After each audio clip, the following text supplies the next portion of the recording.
First Contact and Mockery. In the distant reaches of the Orion Arm, where ancient stellar winds carried whispers of forgotten civilizations, the massive human dreadnought Hyperion drifted in its millennial slumber. Captain Theron Drake, the last of the original crew, remained in cryostasis, a guardian frozen in time alongside the most powerful warship humanity had ever created. The Nexeri Collective, the dominant alien civilization in this sector of space, had long dismissed human achievements as exaggerated myths. Their supreme commander, Rylith, a towering figure with crystalline appendages and bioluminescent patterns rippling across their translucent skin, led their most advanced exploration fleet through the sector. Another derelict hulk, Rylith commented, their voice resonating with disdain as the Nexeri vessels surrounded the dormant Hyperion. The legends speak of human warships that could shatter planets, yet all we find are these lifeless shells. Science officer Zen Kai, a serpentine being with scales that shifted colors with their emotions, studied the readings from their instruments with growing fascination. Supreme Commander, these energy signatures, they're unlike anything in our database. The ship appears to be in some form of standby mode rather than truly derelict. Rylith dismissed the observation with a gesture of their primary appendage. The primitive species always did have a knack for creating impressive-looking artifacts. Prepare the salvage teams. We'll strip this relic for study and add it to our museum of failed civilizations. As the Nexeri crews prepared their boarding vessels, none noticed the subtle changes occurring within the Hyperion. Deep in its core, ancient systems began to stir. The ship's quantum AI, Sentieniel, processed the first external contact it had received in over 1,000 years. The first Nexeri boarding party breached the outer hull, their environmental suits glowing with protective fields. Team leader Krax, a veteran of countless salvage operations, led them through the dark corridors. "Look at these primitive designs," he chuckled, his translator converting the sound into standard Nexeri speech. They actually used physical controls instead of neural interfaces. As they approached the bridge, the team's laughter echoed through the empty halls. They found Captain Drake's cryopod, its surface frosted over with millennia of ice. Ah, they couldn't even master proper stasis technology, Krax mocked, reaching out to touch the pod's control panel. The moment his appendage made contact, everything changed. The ship's emergency lights blazed to life, bathing the corridors in a deep crimson glow.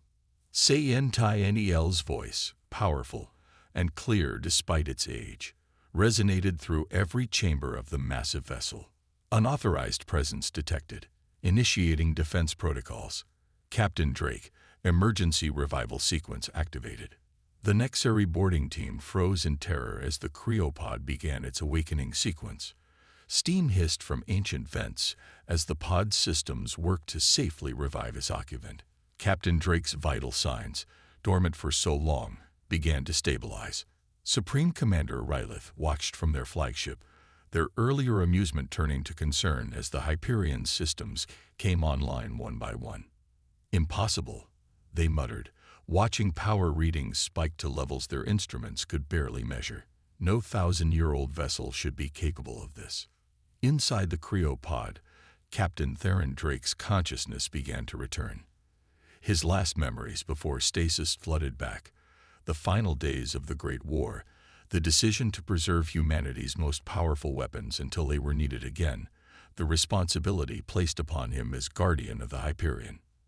As his pod opened, Drake took his first breath of ship air in a millennium. His cybernetic enhancements, preserved perfectly by the stasis field, allowed him to immediately assess the situation. He saw the alien boarding party, their weapons trained on him in terror, and understood exactly what had happened. "Sentieniel," he spoke, his voice rough from disuse, but carrying the unmistakable tone of command. "Status report." "Welcome back, Captain Drake," the AI responded. "The ship is at 89% operational capacity. We have multiple unauthorized boarders, and a fleet of unknown composition has surrounded us. They appear to have been attempting to salvage the Hyperion." Drake stood, his tall frame imposing despite his ancient uniform. He looked at the Nexari boarding party, noting their aggressive stance yet fearful postures. "I am Captain Theron Drake of the human Dreadnought Hyperion. You have breached this vessel without authorization and treated it as salvage. Explain yourselves." The Nexari team leader, Krax, found his voice despite his fear. "This sector belongs to the Nexari Collective. All derelict vessels are subject to salvage under our laws. Humans are considered extinct. Your vessel is legally abandoned." Drake's expression hardened as he accessed the ship's external sensors through his neural link. He saw the Nexari fleet, impressive by any standard but primitive compared to the Hyperion's capabilities. "Sentai and EL, prepare defense systems. It seems we need to remind the galaxy why humanity's weapons were feared." Rising from slumber, the Hyperion systems hummed with awakening power, ancient reactors cycling up to full capacity as Captain Drake strode through its corridors. The Nexari boarding party had been secured in a containment field, their weapons and equipment confiscated by the ship's automated defense systems. "Sentai and EL begin full system diagnostics," Drake commanded, settling into the captain's chair on the bridge. The neural interface connected seamlessly with his cybernetic enhancements, flooding his mind with 1,000 years of accumulated data. "Diagnostics in progress, Captain," Sentinel responded, its holographic form materializing beside the command chair. "Primary weapons are at 92% efficiency. Quantum shields are fully operational. The antimatter core is stable and producing optimal power output." Outside the massive vessel, Supreme Commander Rylith watched with growing unease as energy readings continued to spike. The Hyperion's hull began to shed its millennia of accumulated space dust, revealing the gleaming dark metal beneath. Patterns of light rippled across its surface as defense systems activated. "Supreme Commander," Zenkai called out, their scales shifting to a pale yellow of concern. "The human vessel's power output exceeds our entire fleet's combined capacity by several orders of magnitude." These readings, they matched the legends of the planet killer ships. Rylith's bioluminescent patterns pulsed with agitation. "Open a communication channel to that vessel. Perhaps we can still salvage this situation diplomatically." Their previous mockery had vanished, replaced by the first stirrings of genuine fear. Aboard the Hyperion, Drake reviewed the tactical displays. The Nexari fleet's formation, their weapon systems, their shield configurations, all were laid bare before the Dreadnought's superior sensors. Sentai EL, analysis of their military capabilities. "The Nexari Collective's technology is approximately equivalent to human capabilities from the early colonial period," the AI reported. "Their most advanced weapons would be insufficient to penetrate our tertiary shields. However, I detect quantum communication signals being broadcast to distant sectors. They are likely calling for reinforcements." Drake nodded, his cybernetically enhanced mind processing multiple streams of tactical data simultaneously. "Open a channel to their command vessel. Let's see if they're ready to discuss their transgressions more civilly." The communication screen flickered to life, revealing Supreme Commander Rylith's imposing form. The alien leader struggled to maintain their composure as they faced the human captain. "I am Supreme Commander Rylith of the Nexari Collective. We apologize for our presumptuous actions. We had no way of knowing your vessel was still operational." "You had every way of knowing," Drake responded, his voice carrying the weight of centuries. "Your scans revealed active power signatures. Your databases contain records of humanity's technological achievements. You chose to dismiss them as myths because it suited your narrative of superiority." The Nexari commander's crystalline appendages shifted uncomfortably. "Perhaps we were hasty in our judgments. The Collective is willing to offer compensation for our error. Name your price, and we can resolve this peacefully." Drake's expression remained stern. "My price is knowledge. The understanding that humanity's legacy is not to be trifled with. Release all data you have on other human vessels and installations in this sector. Consider it a gesture of good faith." As Rylith reluctantly complied, Sentinel processed the incoming data. The AI's holographic form flickered with interest. Captain, I'm detecting patterns in their database. There are at least 3 other human dreadnoughts in stasis within this sector alone. The Nexeri have been systematically searching for our dormant vessels. The revelation hung heavy in the air. Drake's cybernetic eyes narrowed as he studied Ryleth's reactions. You weren't simply salvaging abandoned vessels, were you, Supreme Commander? You were hunting for human weapons, hoping to claim them before we could return. The Nexeri leader's bioluminescence dimmed noticeably. The galaxy is changing, Captain Drake. New powers are rising. The collective merely sought to secure its position. By grave rotting, Drake finished. By attempting to steal weapons you couldn't hope to control or understand. Sayin Tadiel, prepare a warning broadcast on all frequencies. It's time to remind the galaxy why humanity's technology was sealed away in the first place. The assembly of arrogance. In the heart of Nexeri space, the High Council chamber buzzed with agitation. Representatives from every major species in the collective had gathered for an emergency session. The massive chamber, with its crystalline spires and quantum-linked communication arrays, reflected the technological pride of the assembled races. War Marshal Vex, a massive being composed of living metal and pulsing energy fields, addressed the assembly. This human vessel threatens everything we have built. Their demands for information about other dormant ships are an obvious prelude to a larger awakening. We cannot allow this. The chamber erupted in overlapping voices and electromagnetic communications as various species debated the crisis. Strategic Advisor Myrlith, a being of pure energy contained within an advanced containment suit, moved to the center of the chamber. Our long-range scans confirm the Hyperion's capabilities are beyond our current understanding, Myrlith reported, projecting detailed analyses into the shared consciousness space of the assembly. The vessel's quantum shields operate on principles we've only theorized about. Their weapons systems include technologies we considered impossible. Supreme Commander Ryleth, still shaken from their encounter with Captain Drake, addressed the Council via quantum link from their flagship. The human captain demands we acknowledge their sovereignty over all dormant human vessels and installations. They insist these are not abandoned artifacts, but carefully preserved weapons placed in strategic positions throughout the galaxy. The chamber's archon, Cavell, a centuries-old entity whose consciousness spanned multiple synthetic bodies, raised all 4 of their primary appendages for silence. Let us not forget that we are the dominant power in this sector. One ancient vessel, no matter how advanced, cannot stand against the combined might of the collective. Through the quantum network, tactical displays showed the gathering Nexeri fleet. Hundreds of warships were converging on the Hyperion's position, representing the largest military force assembled in the sector in living memory. War Marshal Vex's metallic form resonated with aggressive energy. We have numbers on our side. Even if their technology is superior, they cannot hope to withstand the concentrated firepower of our entire battle fleet. I say we strike now, before more of these human vessels awaken. Strategic Advisor Myrlith's energy form flickered with concern. The computational models suggest caution. If the legends of human military capabilities are even partially accurate, we may be gravely underestimating their defensive capabilities. Legends, scoffed Kival, their synthetic bodies moving in perfect synchronization. We have built our civilization on the ruins of a dozen fallen empires.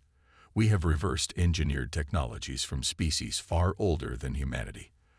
What makes these humans think they can stand against the combined might of the collective?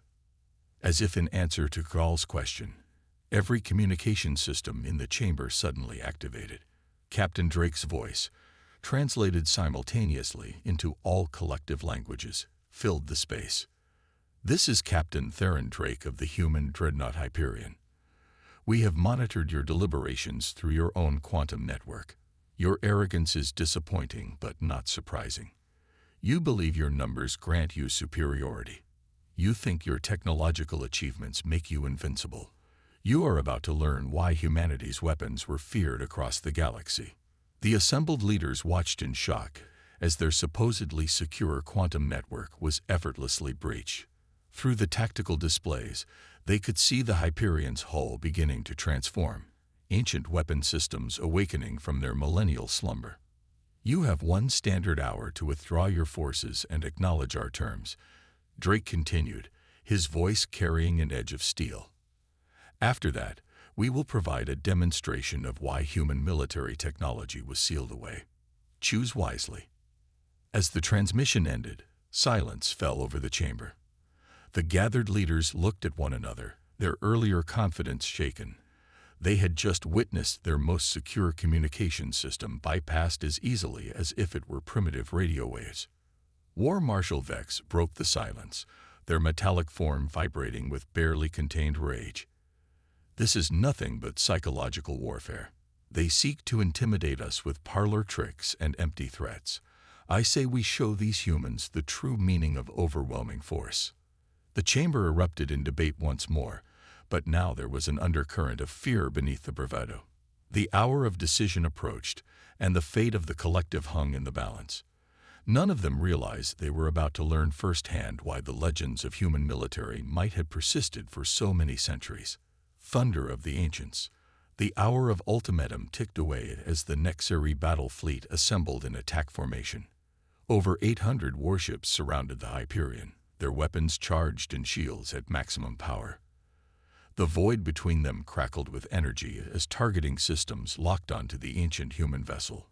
"Final preparations are complete," War Marshal reported Fleet Commander Nixis from the bridge of their flagship. Streams of tactical data flowed through their neural interfaces as the combined fleet synchronized their weapon systems. "All ships report ready for coordinated strike." War Marshal Vex's metallic form gleamed under the battle lights. "Commence the attack. Show these humans the price of threatening the collective." The order rippled through the fleet's quantum network, and 800 ships opened fire simultaneously. Aboard the Hyperion, Captain Drake watched the incoming barrage with calm detachment. "Sentai and EL, activate the Mobius shield array. Prepare the causality cannons." "Acknowledged, Captain," the AI responded. "Quantum probability fields engage. Weapon systems primed." The space around the Hyperion shimmered as the first wave of Nexari weapons fire approached. Instead of impacting against traditional energy shields, the attacks seemed to curve and twist through impossible angles, their energy dissipating harmlessly into higher dimensions. In the collective flagship's command center, Strategic Advisor Myrlith's energy form pulsed with alarm. "Impossible. They're not blocking our attacks. They're altering the space-time geometry around their vessel. Our weapons aren't even reaching their hull." Before the Nexari fleet could adjust their tactics, the Hyperion responded. Ancient weapon ports opened along its hull, revealing systems that defied conventional physics. The causality cannons powered up, their energy signatures causing quantum sensors across the fleet to overload. "All ships, evasive maneuvers," War Marshal Vex commanded. But it was too late. The Hyperion fired, and reality itself seemed to buckle. Beams of impossible energy lanced out, each shot striking multiple targets simultaneously, ignoring the normal rules of cause and effect. 30 Nexari warships were destroyed in the first volley, their quantum shields and advanced armor meaning nothing against weapons that struck them before they could even detect the attack. The beams seemed to exist at all points along their path at once, making evasion meaningless. "By the void," Supreme Commander Rylith whispered, watching their most powerful ships torn apart like tissue paper. The legends were true. They weren't exaggerating about human weapons. They were understating them. The Hyperion moved with impossible grace for a vessel its size, its ancient engines allowing it to appear in multiple locations simultaneously. More weapon systems activated, gravitational lances that crushed ships into quantum singularities, temporal disruptors that aged portions of vessels by thousands of years in seconds, and phase inverters that simply caused matter to cease existing. "This is your final warning." Drake's voice echoed through the quantum network. "Your weapons cannot harm us. Your shields cannot stop us. Withdraw now, or we will be forced to demonstrate our full capabilities." War Marshal Vex, their pride overriding their judgment, Refuse to accept defeat. Press the attack. Concentrate all fire on their propulsion systems. They cannot maintain those defensive fields forever. The remaining Nexeri ships launched another coordinated assault, pouring enough firepower into space to destroy a small moon. The Hyperion's Mobius shield array continued to warp and redirect the energy, creating beautiful but lethal patterns in the void. "They've made their choice, Centennial," Drake said quietly. "Activate the entropy cascade." The human dreadnought's hull began to pulse with dark energy. Space itself seemed to hold its breath as ancient machinery powered up. A wave of pure chaos erupted from the vessel, spreading outward in a sphere of destruction. Ships caught in its path didn't explode or break apart. They simply unraveled, their atomic bonds dissolving as entropy itself was weaponized. The Nexeri fleet's formation shattered as ships desperately tried to escape the expanding wave of dissolution. Those at the edge of the effect reported watching their fellow ships age millions of years in seconds, crumbling into cosmic dust. War Marshal Vex, watching their mighty fleet being systematically dismantled, finally gave the order to retreat. "All vessels, emergency withdrawal. Get clear of their weapons range." But even their fastest ships seemed to move in slow motion compared to the Hyperion's capabilities. When the chaos subsided, over 300 Nexeri warships had been destroyed or disabled. The remainder of the fleet hung in space, their weapons powered down, their crews struggling to comprehend the level of technology they had just witnessed. Captain Drake stood on his bridge, watching the scattered remnants of the once proud fleet. Centennial, broadcast on all frequencies. Perhaps now they're ready to listen to reason. Legacy of respect. In the aftermath of the battle, the Nexeri Collective's High Council chamber was utterly silent. The quantum feeds showed the devastating results of their hubris. The wreckage of their finest chips scattered across space, transformed into cosmic debris by weapons they barely understood. Supreme Commander Rylith, their crystalline form dimmed with exhaustion and defeat, addressed the assembly. "The human vessel has demanded our immediate surrender and acknowledgement of their terms. Given what we have witnessed, I strongly advise compliance." War Marshal Vex, their metallic form scared and damaged from their flagship's near destruction, could no longer argue for continued resistance. "In all my centuries, I have never seen such power. One vessel, one ancient human vessel destroyed nearly half our fleet without suffering a single hit." The chamber's Archon Cavall, normally commanding the attention of all with their multiple synthetic bodies, now seemed diminished. "We have built our civilization on the assumption that we were the pinnacle of technological achievement. Today has proven how wrong we were." Captain Drake's image appeared in the center of the chamber, transmitted through their quantum network as easily as if he were standing there. "Your fleet has been defeated, but that was not our goal. We sought to teach respect, not to destroy. Humanity sealed away its weapons for a reason. We recognized that such power required wisdom to use properly." Strategic Advisor Myrlith's energy form pulsed with curiosity rather than fear. "You could have destroyed our entire fleet, yet you chose to demonstrate your power instead. Why?" "Because destruction is easy," Drake responded. "Building something worthwhile is hard. The Nexeri Collective has achieved much, despite your arrogance. We would prefer to see you continue to grow and learn rather than be reduced to another cautionary tale in galactic history." The terms of peace were surprisingly gentle, given the Hyperion's overwhelming victory. The Collective would acknowledge human sovereignty over all dormant vessels and installations. They would share their records of any human artifacts they discovered. Most importantly, they would remember this day, not as a humiliation, but as a lesson in the dangers of presumption. In the days that followed, the Hyperion remained in orbit around the Nexeri capital world. Captain Drake, accompanied by Centennial's holographic form, attended diplomatic functions and technological exchanges. The Collective scientists were permitted to study some of humanity's less devastating innovations, advancing their understanding by centuries in mere days. "Your generosity is unexpected," Archon Cavall admitted during one such exchange. We attempted to plunder your vessel, mocked your capabilities, and attacked when you sought only respect. Why share your knowledge with us now?" Drake smiled, the expression softening his stern features. "Because that's what humanity does best. We learn, we teach, and we grow. Our weapons were never meant to enforce dominance, only to ensure that when we returned, we would have the opportunity to share our achievements with those ready to receive them." The Hyperion's demonstration had ripple effects throughout the galaxy. Other species who had dismissed human achievements as myths began discovering and reporting dormant vessels and installations rather than attempting to claim them. The message was clear: humanity's legacy was not up for grabs.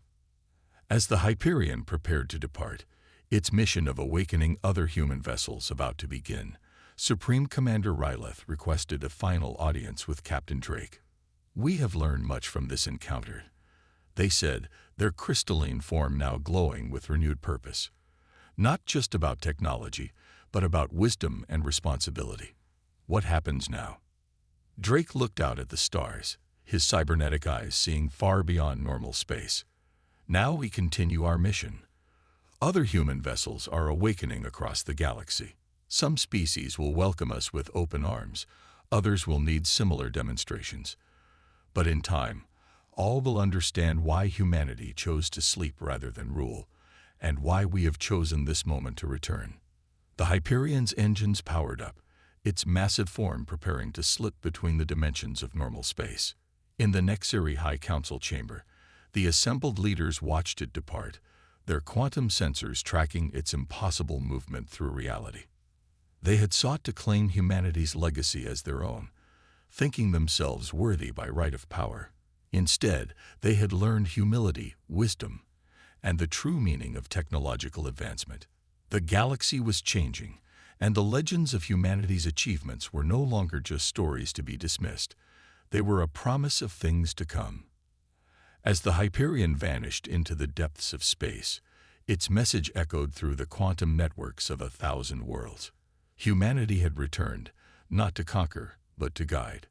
Those who showed respect would share in their knowledge. Those who showed aggression would learn why human weapons were sealed away in the first place. The age of dismissal and disrespect was over. The time of awakening had begun.